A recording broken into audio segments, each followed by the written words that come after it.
आज की वीडियो में हम जानेंगे कि टारगेट सेल हम कैसे पहचानते हैं।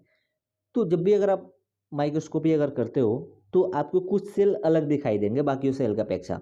उसमें से एक सेल आता है टारगेट सेल। अगर आपको इस तरह से अगर सेल दिखाई देता है, जैसे कि आप ये सर्कल के अंदर आप देख रहे हो, तो ये सेल आप देखोगे ना, बाकी सेल से डिफरेंस है।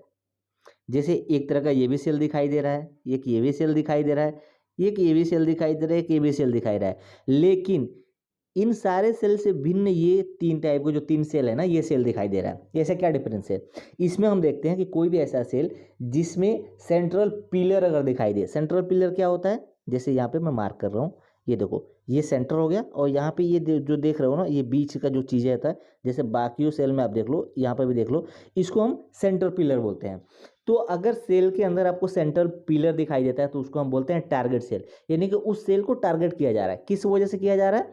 ये मार्फोलॉजिकल अबनॉर्मलिटी में देखा जाता है कि अगर किसी व्यक्ति को थैलेसीमिया अगर हुआ है, अगर थैलेसीमिया अगर उस व्यक्ति को हुआ है, या आप देखोगे हेपेटिक अगर डिसीज अगर उस व्यक्ति को हुआ है, जॉन्डिस का प्रॉब्लम है, या आप देखोगे हीमोग्लोबिन अगर किसी व्यक्ति को अगर कम हुआ है, हीमोग्लोबिन सी डिसऑर्डर अगर हुआ है, या अगर सिकल सेल एनीमिया अगर पाया जाता है, या आयरन डेफिशिएंसी एनीमिया पाया जाता है, तो उस कंडीशन में आप देखते हो आपको इस तरह से ये जो यहाँ पर दिख रहा है ना सेल, ये टारगेट सेल आपको दिखाई देता है।